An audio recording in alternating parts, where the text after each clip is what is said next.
Good morning again. March 31st, 2022. The class is I Surrender All, class number 344. I want to start this I Surrender All business with the foundation of, remember Jesus said, resist not evil. Resist not evil. And how many times have you tried to not resist evil? You tried to just, you fought with it. This is not so. You threw affirmations at it. You pulled out your scriptures, and you're fighting with it, and just to see it come back. Oh, okay. It's like it's a million head dragon, and every time I cut a head off, I got 999,000, however many more, and then that one seems to grow back because it'll come back a couple of days later. And so in this resist standpoint, what you're really doing is you're saying, I can do this. Because the ego always thinks that it can. And the ego is saying, I can do this. I can do this. A lot of times, all in the scriptures and the affirmations and the denials and all of that, like the man that was found himself in what we traditionally call hell. He said, "This ain't hell. It ain't hot, and I ain't here." And so he's resisting, and he doesn't understand that it's the ego that's saying, "I can deal with this. You know, I've got this book of promises. I've got these scriptures. I got all of this, and I can deal with it." Yet in reality, he can't. If we remember the story of Job, and we all go through this, every one of us, we're all Job. You know, and Job, we may not lose everything like Job did, but there are a lot of things that we lose. And you can go back and look at them, and you'll see arguments, trying to make your point. Then there are things that happen. You get accused of something, and you swear it wasn't you didn't do this, and you lose something every time.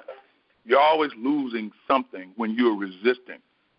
And it may not be something physical or visible. You may not lose your home and your children and all your cattle and all of the stuff that it says that Job lost. But when you think about those things in symbology, Job is fighting a losing battle because remember, what does he keep saying throughout the whole thing?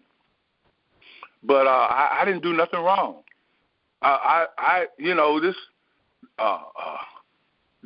His one saving grace was, though he slay me, yet will I serve. I was still a righteous man. I was still righteous. I didn't do anything. And then his friends came along, and they accused him. Job, you must have done something, because there ain't no way in the world God would put all this on you like this, and God is punishing you. And how many times did we hear all down through the years, God does not punish. God does not punish. And yet, these guys have this understanding that God is a rewarding and a punishing God. And we both know that we all know that God is not a punishing God. God don't know anything about punishing anybody for anything. God says everything that I created is real and good and very good. And I'm resting. And no matter what this satanic force is saying, if you strike him down, he'll curse you. And his wife told him, you crazy, Job. This is ridiculous. Curse God and die. And everybody around him. And he's sitting there and he's going through this thing. Nope. I know one thing I do know, that it's wrong to curse God. But in the meantime, I didn't do anything to get all of this. Now look at what he's losing along the way. Not only he's losing his friends, and people say, man, he's crazy and he's lost his mind. But in the end, remember Job said after God showed him everything, see, remember, he hears the voice. And God shows, where were you, Job, when I was doing this and I was doing that, when I was building, when I was accomplishing, when I was doing all these things, where were you? You know, when you think about that, when the stuff that worked out really well in your life, God was doing the accomplishing. And so he says, well, where were you? And Job was like, you know what, I done shot my mouth off, and I said stuff that I didn't even understand. And in the end, he says, I've heard of you with the hearing of the ear, but now mine eye seeth thee, and I repent in dust and ashes. That means I change. I change from fighting to surrender. You see, after he accepted his situation, that he could not get over that hump, he couldn't do it, he hears this voice that lets him surrender. He accepted the fact that this is where I am. This is the situation, and I'm accepting it. And he was able to surrender into that. And he hears this voice that says, basically, it's finished. Because at the end, the Bible doesn't go deeply into how it all happened, but he gets everything back, only double. And if we think about Joseph, and Joseph with the coat of many colors, and supposedly the one son that his dad loves more than all of the rest of them. This is the chosen one. And really, when you think about it, there's a story in Joel Goldsmith's book, Spiritual Interpretation of Scripture. And he talks about that coat of many colors. And if you remember, it was many colors. If you think about, you know, maybe he has a red one, well, that's bravery, and the blue one is true. But he also has yellow in there, which is fear or cowardice. He's got all kinds of colors going on in there. And you ever notice in your life that there's one area that's stronger than another and one that's not quite as strong, and one that appears to just really stand out is the fear. There are certain things that you are afraid of. It just seem like you can't get over the hump. So what we do is, I'm not scared. I'm not afraid. And there comes that resist thing again. And so his brothers, jealous of him, we know the story. Throw him in a hole, take his little coat, put blood on it, and then they sell him off to a group, and they take him down to Egypt, and they put him in Egypt, and Potiphar buys him, and Joseph shows there's some great talent that he has there. I don't know where Joseph learned how to manage businesses and manage Potiphar's. I remember he's only like 17 years old, and he's handling all of Potiphar's business. And Potiphar says, "Well, you know what? You can just take over. You can run it all. I'm just not going to have anything to do with any of it at all. I'm just going to go on about my business, working for the Pharaoh, and I'm going to let you handle everything." Remember, this is the first time Joseph is second in command. The Bible, not just the Bible, but the preachers don't tell you that Joseph now is second in command. They don't bring that out. And what does Joseph lose? He loses his place, second in command, because he resists this woman tempting him. So he has something in him that's drawing that forth. And you look at that and say, well, why would God do that to him? Well, God is causing him to realize that there is something that is hiding in his consciousness that he needs to get rid of.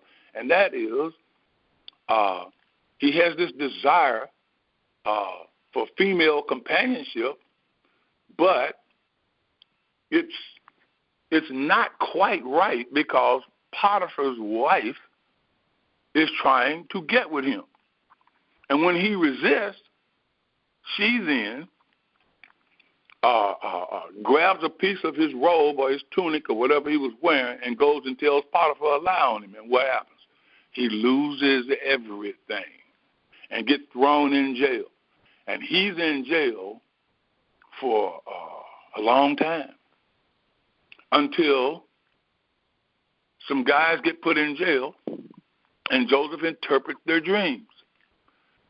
And after he interprets the dreams, he tells this guy, don't forget about me. When you get to your boss, tell him about me. And the guy didn't do anything. But then later on, Pharaoh has this dream, and he can't understand it. And the guy clicks in his head. He goes, when you put me in prison, there's this guy in there named Joseph. He interpreted my dream, and it was exactly, it turned out exactly like what he said. He said, you should talk with him. So when Joseph goes to the Pharaoh, they take him there. He interprets the dream for the Pharaoh, and the Pharaoh says, oh, wow, okay. And what does he do? He elevates Joseph to second in command. It's all restored right back to where he was. And then his brothers come. Why do the blight, the drought, the famine, why they have to come down there to get food? And they got to get there, and who do they deal with? Joseph. Why? Because his consciousness has done what? Accepted where he was, and he had surrendered into it. And now that he has surrendered into it, they come down, and when he lets them know who he is, they start apologizing. Forgive us, we were wrong. And Joseph says, no, it wasn't you that brought me here, but it was God, so that he could preserve life. You see, Joseph can only do that by grace, by accepting his situation, by surrendering into that situation, and the grace of God comes and puts him second in command, restores his situation with his family, brings his dad and his younger brother down there, and they live. But then there was that piece about to preserve life. And what does Joseph say? And when you guys leave here, don't leave my bones here. When you guys come out of here, you take me with you. You see, when I look back and I think about how Jesus healed, he did not go in there and fight with people's blindness and fight with people's diseases and sicknesses and all kinds of manner of hurt. He didn't fight with it. He didn't stand there and tell that woman, hey, I know they're accusing you of this and they're accusing you of that, and you're supposed to be a harlot and this, that, but you're really the child of God, and he ain't doing any of that. He just surrendered into the situation, and the idea came for him to ask them, so which one of you, who's without sin? And if you're without sin, cast the first stone. You were gone. They left. And so what he's saying is, I surrendered into this situation. I accepted the situation as it appeared. And then he said, where are your accusers? And she said, I don't have any. He said, then go and sin no more. Don't go make these mistakes. Not just go, but don't go out here and try to sleep with other men or sleep with people, women's husbands or no. Surrender into the fact that that's where you find yourself, and accept that that's where you are. You surrender unto God, and you'll get the grace for this thing to go and leave you alone, because what that whole situation was doing was alerting her that there is something that's in her consciousness that's causing her to keep repeating the same things over and over again, going backwards. When I look back on my experiences with rejection, ever since I was a child, and even my brother, we were rejected by our own family, by not our immediate family, because we didn't really even know the Orrs, but my mother's family, some of them, especially those of another generation, those that come after my mom and what have you, my mom's brother's wife's family, and we were totally rejected. In fact, my mother's family was rejected in an area where they lived. And, you know, they were never able to surrender into that and to accept the situation where they were. And as I grew up, I noticed the rejection in junior high by a coach, the rejection in high school by a coach and a principal and some other people. Just seeing that. Then you get into this thing, I know I'm music and what have you. Rejections all along the way. I told somebody one time, the only thing that I really, really took out of West Virginia State College after going to college and getting a degree and all that, the only real thing that came out of there with me was Cynthia. And they laughed and we joked and they was, yeah, she's the best thing that ever happened to you.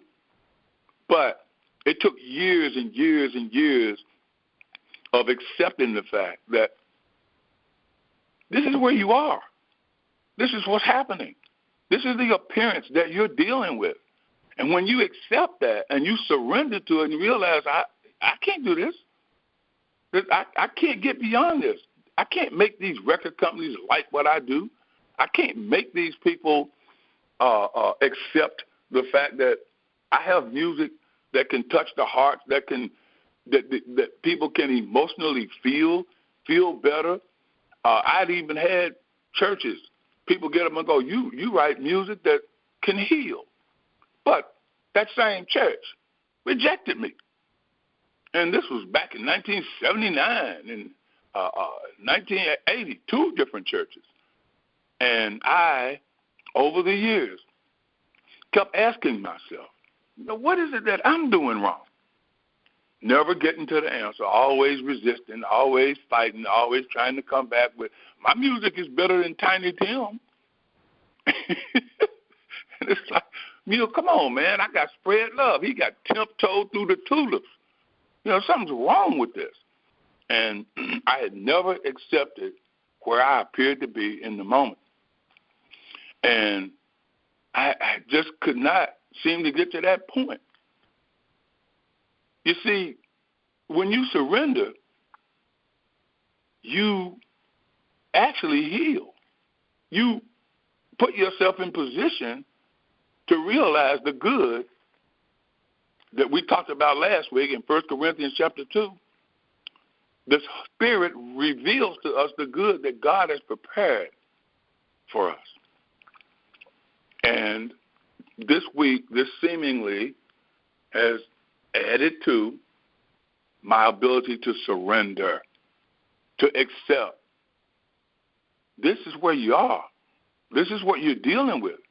And you have something in you that's still trying to tempt you to go backwards, to go back and try to get this thing going again. And the question hit me in the head.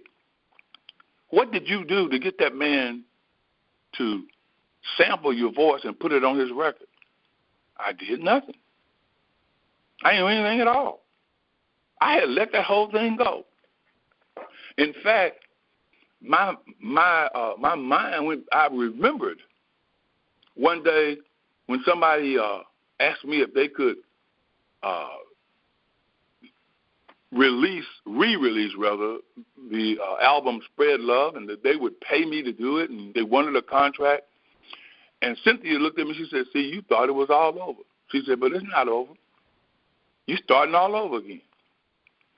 And when I go back and I look at all of those days and I look at all of that time, and I say to myself, when you surrender, when you accept, this is the appearance. This is where it appears that I'm short in an area. I'm dealing with something. If I surrender, why can't I just surrender? I'm not being asked to accept appearances, especially the erroneous ones, as reality. I'm being asked not to judge this thing. Just accept and surrender and receive God's grace. That is so subtle. It's not pronounced. It's not real big in there that if you just let it go. Just surrender into it. It's easy for somebody to look at you and say, let go and let God. You ever tried to let go? Let go of your dream? Let go of the idea that you have, that you feel like this is what God is asking of me to do. And never dawning on you that, where'd you get the idea from? God placed the idea in your heart, in your mind. It's in your soul. And it doesn't dawn on you that God is asking you to surrender, to accept the fact that I can't do this. I can't get this thing out here for somebody to like, to appreciate, no matter how hard I try. And there's that little voice back in there, but you can't hear it. It's veiled.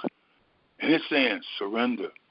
Accept the fact that you can't get it done, but you keep resisting it. You keep going saying, no, if I'd done this, well, if I present it this way, they ask, send my 3 best songs, do this, do that.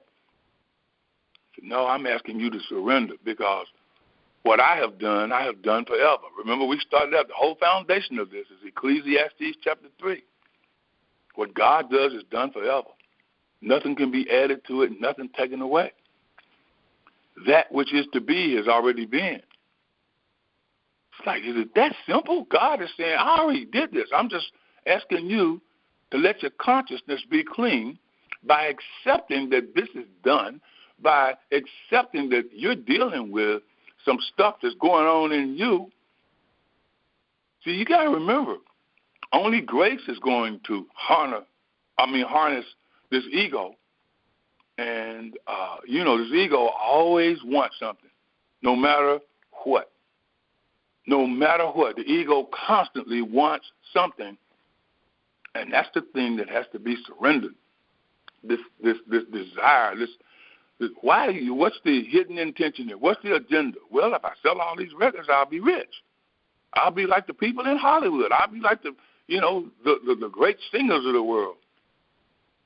No, you won't, because they'll forget you after so many years. The people who were great. I know 19 and 20-year-old people that don't even know Nat King Cole. I know people who are between 20 and 30 years old, they don't know some of the people that have some of the greatest songs in the world. And I always bring this up, and I tell Jamal all the time. I ask him, who's the greatest songwriter in the history of writing songs? And I can see his mind burning the first time I said it to him anyway, and he's trying to come up. I said, it's easy, man. King David. I said, who has sold more songs? I said, how many times does the Bible sell? And each time, it's got David's songs in there. He has sold more songs than anybody. Now, I want you to take this on. I want you to realize something here. Or just imagine what it took for a Roman captain to surrender to a Hebrew carpenter turned rabbi. Think about what that took. See, this guy, my servant, in Aramaic it says my son. My son is dying. But if you speak the word, a Roman captain, one of the most powerful people in the world, working for Caesar, surrenders to a Hebrew rabbi, a guy who was a carpenter. And how about this woman with this issue of blood? What does it take for her to say, I've been to every doctor in the world, and they can't do anything for me, and these are the wise guys. These are the people who keep you alive. But I'm going to surrender. I'm going to crawl through this press. I'm going to surrender to this guy, only for him to say, oh, the grace brought you through here and you touched my clothes. Your faith healed you. Why? Because you have the same mind that I have. You have the mind of Christ. When you surrender this human mind that's trying to figure out and trying to resist this evil and overcome it and get on top, that's the thing that's got to go. But once you surrender and accept where you are, where you appear to be, you're not being asked to accept this thing as a reality, as the truth, as this error, this illusion. You're not being asked to accept that as a reality. As I said, you're being asked to just say, yep, this is where I appear to be, but I'm going to surrender all this thing because I know that in and of myself, just like Jesus, I can't overcome this. I can't do this. I don't care how many scriptures I use. That's not the word becoming flesh. The word becomes flesh when I accept where it is that I appear to be and when I surrender into this thing. And when we surrender and accept the moment, just like it is, we further surrender into God's promise of protection. Think about Psalm 91. He who dwells in the secret place of the Most High abides under the protection of the Almighty. How does he abide there? He lives a life that is surrendered to the very thing that Jesus said, in and of myself, I can't do this. I can do nothing. But this Father, this power, this grace within, it does the works. In Romans 5, he says, it starts out, therefore, being justified by faith, by this Christ man, we have peace with God through our Lord Jesus Christ. Now, here's the power hitter. By whom also we have access by faith into this grace wherein we stand and rejoice in the hope of the glory of God. This one word stood out to me in all of that. When I surrender and accept where I am, I have access into the grace. And that word hope just really stood up. It was huge. You see, Christ in you is your hope of glory. Wow. Christ in you is your hope of glory. When you surrender to the point of, I can't do this, that means I'm not going backwards. I'm not going to go try to find some other way to fix this situation. Trying to figure it out, that's going backwards. Trying to, make a deal with somebody, that's going backwards. Trying anything is going backwards. Matthew 16:25. Whoever saves his life loses it. I never understood that until this week. You see, by not surrendering and fighting the illusion, you just go on fighting this illusion and you're not surrendered, you sometimes appear to bring a temporary change. But it leads to more fighting in other areas until you finally lose. You're trying to save your life and you're losing all along the way. When all it took was surrender. I can't get beyond this. There's no way for me to fight my way through this. Yeah, brother, but you got to fight the good fight of faith. But the good fight of faith is I have the mind of Christ. And so, therefore, that mind automatically inspires me to surrender my situation, to accept the fact that this is where it appears that I am. And so, therefore, after I accept this, I'm open to the grace. I have access into the grace of God. That's the only thing that I'm going to stand in. Remember over there in the 6th chapter of, I think it's Philippians. Having done all to stand. Having done all to stand. Well, what is the all to stand? Surrender. Accept that this is where I appear to be. I accept this appearance not as a reality, not as truth, But I have access into this grace, and now I can stand. Stand in what? My loins girded about with truth. I got the shield of faith. I have the helmet of salvation. I'm girded about my loins with truth, the loins of your mind. Why? Because I'm stepping through the door. I have access to this grace wherein I can stand. But without this grace, there is no standing. He goes on, though, and says, but he who loses his life finds it. Surrendering, losing your life, acceptance of the error as illusion, agreeing with your adversary for my sake. You win. You stand. The grace of God speaks the word in your heart. And that word becomes flesh. That word becomes a new appearance. The peace that passes all understanding. You cast your burdens on him. What does that mean? Surrender. I can't do this. In and of myself, I can't. The Father within, he doeth the works.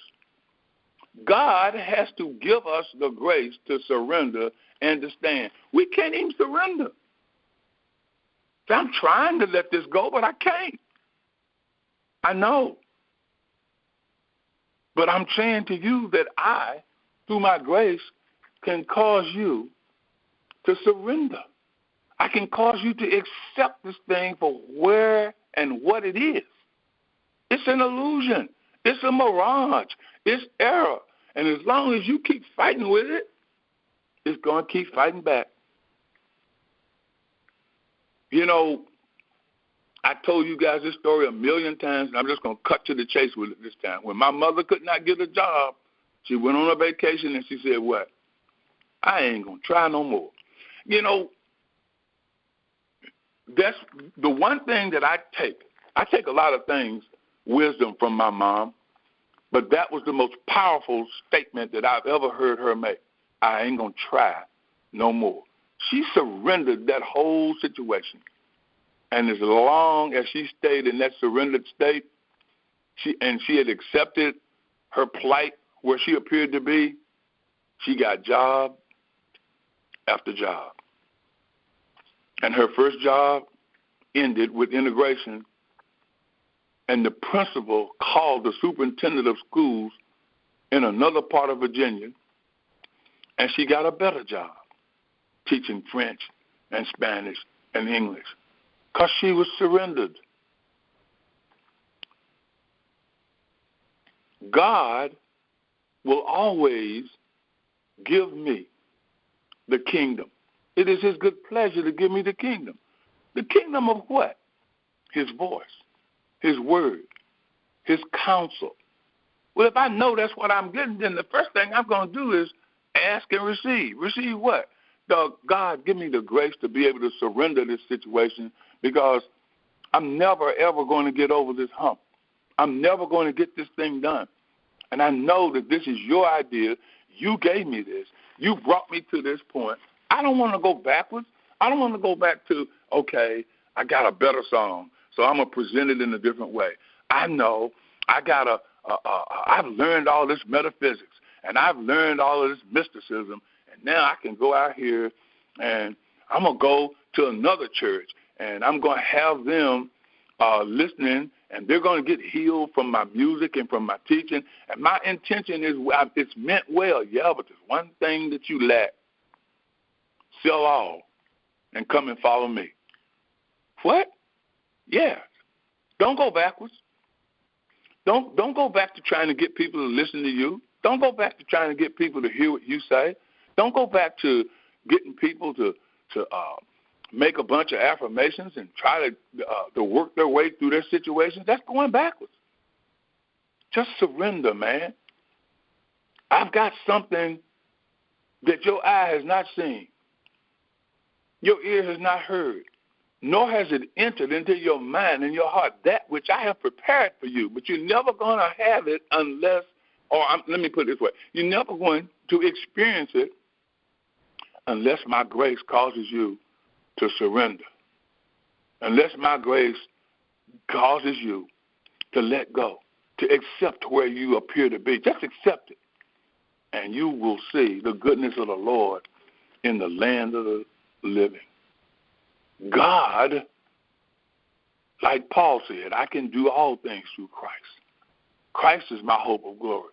Well, how do I do all things through Christ? I have to surrender my way. God actually is doing the surrendering. Let me say that again. God is doing the surrendering within us because it's the Father within that's doing all of the works. So there's no need for us to try. Our job is to, Father, which art in heaven, throughout the universe, your name is hallowed. It's set apart for a specific purpose. Now, give me your kingdom. Give me your counsel. Give me your word. Give me that which you have prepared for me. Help me.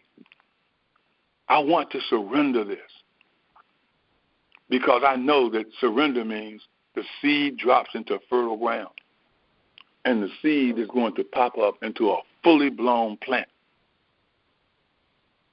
Christ in me is my hope of glory. You see, when we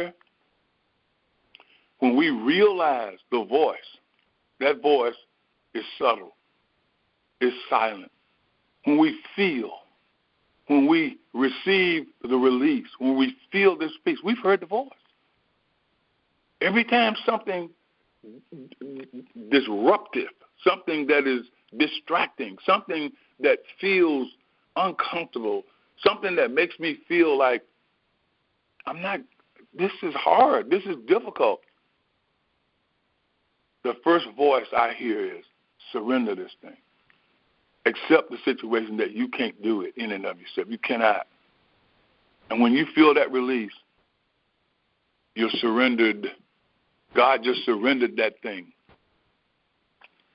Jesus felt that peace. He was on that cross. My God, this was my destiny. And then he says, it is finished. He got the release from God. And he was finished. And when we feel that release, when we feel that we've gone to God with no hidden agenda, no, if you do this, then I know that I'll be on top. We go to God with no hidden motive, and we can just feel that we have accepted the appearance as it is. We've accepted this one moment in time. This is what it looks like. I am surrendering into this I can't so that I can. Like Walter Lanyon, I think it was him who said, you can't until you can. And you only can when you surrender and when you accept where you are. The grace of God gives you access. That means God comes forth. You feel the release. You feel the peace. You have heard the voice, and you are surrendered. I surrender all. Amen. So it is.